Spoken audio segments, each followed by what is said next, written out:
Should you invest with borrowed money? In this video, you'll understand how investment loans work and will borrow to invest going to help you or gonna break you. Hey guys, this is Thomas. Better mindsets, better life.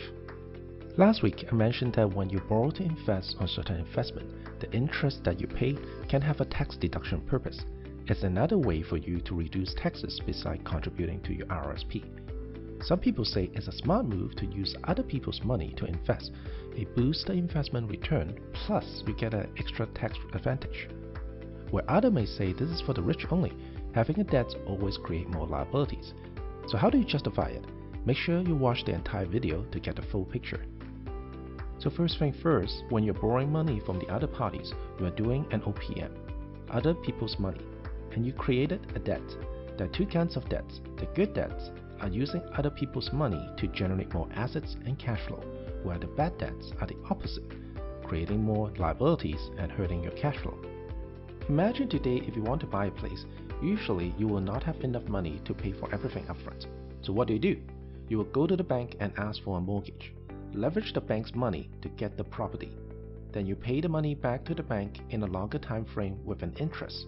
You get the place, bank gets the interest, everyone is happy. A good mortgage, student loans, investment loans are considered as good debts because it helps you to get better value in a shorter time frame. Versus if you are overextending the credit cards for vacation, new cell phones, beer, and hobbies, those are terrible debts, and if you cannot keep up with the payments, you will end up in a credit card hamster wheel. Using other people's money is always a double-edged sword. Always ask yourself what is the purpose of the loan and what can you do with the money. So how does investment loan able to speed up saving? Let's start with the tax advantage first. When you're filing your taxes, under line 22100, the carrying charge, it said you can have tax deduction on the interest if you borrow to invest on things that yield investment income, like an equity bond mixture portfolio or companies that yield dividends. Let's take a closer look. For instance, Tom and Mary both making $100,000 per year and their marginal tax bracket is at 40%. They each wants to invest $4,000 in a non-registered account. Tom invests in a mutual fund with an 80-20 ratio, 80% in equity, 20% in fixed income. Assuming the investment gives three different returns, 4%, 6%, 10%. Tom gets $160, $240, and $400 as profits. Now, because this is in a non-registered account, it needs to be taxed, so the net profit is lower. On the other hand, Mary decides to borrow to invest. She borrows $100,000 and invests in the same 80-20 mutual fund as Tom did. We assume the cost of borrowing is at 4%, which she needs to pay $4,000 a year as interest. Right off the bat, the $4,000 can be tax deducted, so you get back $1,600 in taxes. Now let's talk about the investment return. Let's have the same three scenarios again. The 80-20 funds yield 4%, 6%, and 10%. For 4% return, the $100,000 will gain $4,000 now. The $4,000 partially considered as capital gain. Some are interest income, so roughly 60% of the investment gain will be taxed. To put it in numbers, the 60% of the $4,000, which is $2,400, will be considered as taxable income. Mary needs to pay $960 as tax. The net income becomes $3,040, plus the $1,600 tax saved. She received $4,640 in total. Same goes to 6%. The $100,000 gives $6,000. Mary paid $1,440 as tax, and she will get $4,560 plus the $1,600 tax she saved. 10%, the $100,000 give $10,000, $2,400 as tax, and so the net is $7,600 plus the $1,600. Assuming she sells everything off in a year, the actual output for Mary is $4,000. For the return above, Mary is making money. And even at 4%, where the investment return breaks even with the cost of borrowing, she still makes money because of the tax return. And that's the power of investment loan. It amplifies the return.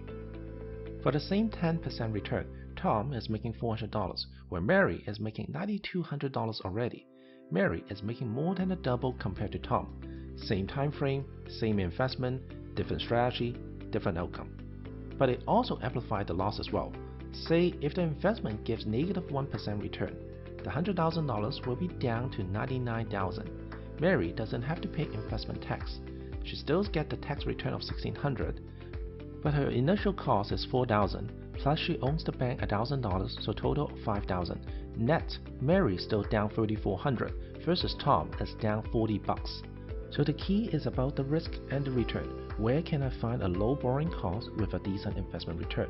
There are two ways that you can borrow money with a relatively lower borrowing cost compared to credit card or private loan. One is through the home equity line of credit. The other one is through specific investment loan bank. The home equity line of credit is where you use your property as a collateral. The interest rate is usually sitting at prime, and you can use the money however you want to. The maximum that you can borrow depends on your property's value, even though the interest is low with wider options. If you cannot service the loan, the bank has the right to take over the property. Compared to the other one, the interest on investment loan program is usually varies at prime plus 1 to prime plus 1.5%. You have to put the money into an investment, usually a mutual fund or segregated fund. But the good side is, most of the loan programs out there do not require assets as collateral. The maximum you can borrow is 1:1 to your personal assets, which means if you have $100,000 asset, you can only borrow up to $100,000. Note that most of the investment loans out there do not contain a margin call, which means they don't have to force sell or require more capital added when the investment failed to perform. So what investment should we consider then? If we break it down the rate of return to 1%, 3%, 5, 10, 15, 20%, you usually see 1% in a saving account, 3% in a term deposit or bonds, 5% is the average Canadian stock market.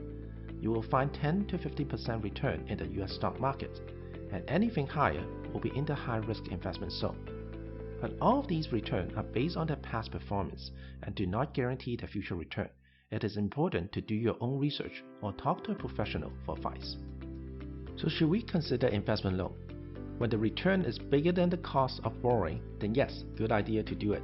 When they are equal, you still gain because of the tax advantage. When the return is lower than the cost of borrowing, then this is where you have to pay extra attention and have contingency plan. And to answer the question, is borrow to invest going to help you or break you? Here are my 2 cents. It's going to help you if you are comfortable taking risk, you are not relying on it to pay your daily bills, and you plan to invest in a longer time frame.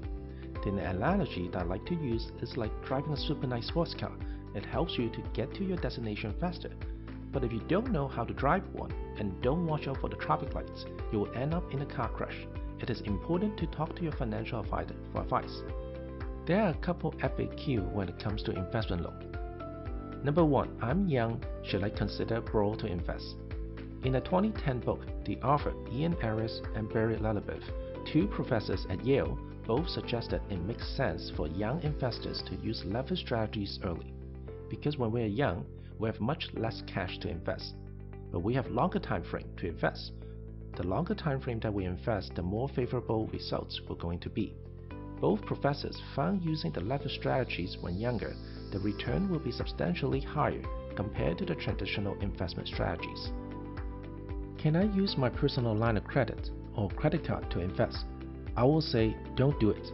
Usually the personal line of credit is sitting at 8 to 9% interest per year, not to mention credit card rate is at 19.99%, which means you need to find an 8% on investments only to break even. Does investment loan affect my home purchase? It is a yes and no question, it depends.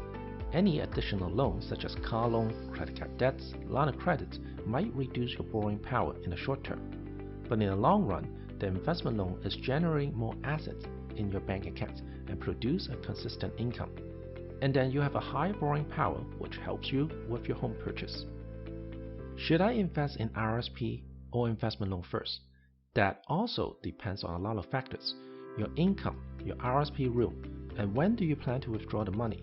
Any other tax implication when withdraw? Note that for RRSP, it's much more flexible. You can choose to contribute in a lump sum or do it per month, and you can stop it at any time. Versus for investment loan, the tax deduction is based on monthly interest payments, and you cannot stop unless you've repaid the loan.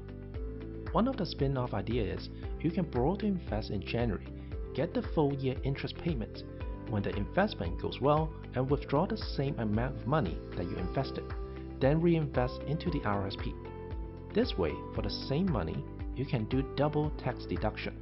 But this only applies when you have a decent return on your investments and you don't need the money in the short term. Let me know in the comment section if you like the idea of leverage loan. And don't forget to smash that subscribe button. Your support really means a lot to me. This is Thomas. If you want to learn how money works and how you want to work with money, then I will see you in the next video. Bye guys.